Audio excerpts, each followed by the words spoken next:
এই তোর মেয়ে কোথায়? তোর মেয়ে আমার ভাইকে কোথায় নিয়ে গেছে? বল বল বল বল বল বল কোথায় নিয়ে গেছে? বল।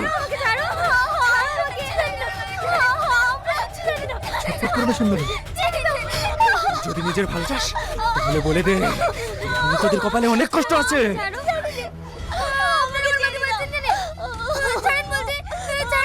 অবশেষে চলে আসলো তোমার ছোঁয়ায় জীবন নাটকটির 3 নাম্বার এপিসোডটি।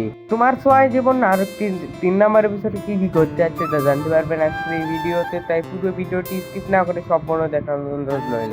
তো গাইস সম্পূর্ণ ভিডিওটি দেখুন। তো গাইস আজকে এই ভিডিওটি ভালো লাগে লাইক কমেন্ট সাবস্ক্রাইব করে আমাদের পাশে থাকবেন। তো গাইস কবে আসতে যাচ্ছে 3 নাম্বার এপিসোডটি? 3 নাম্বার এপিসোডটি কিন্তু আপনাদের মাঝে ধামাকা নিয়ে আসছে। 3 নাম্বার এপিসোডটি 25 তারিখে আসার কথা আছে। আপনারা যদি দেখতে চান 25 তারিখ পর্যন্ত অপেক্ষা করুন। এই নাটকটি 3 নাম্বার এপিসোডটি কেউ মিস করবেন না। তো গাইস আমার কাছে এই নাটকটি অনেক ভালো লেগেছে। আপনার কে কোথা থেকে আজকে এই ভিডিওটি দেখছেন কমেন্টে জানাবেন। তো গাইস সবাই ভালো থাকবেন, সুস্থ থাকবেন, আল্লাহ হাফেজ।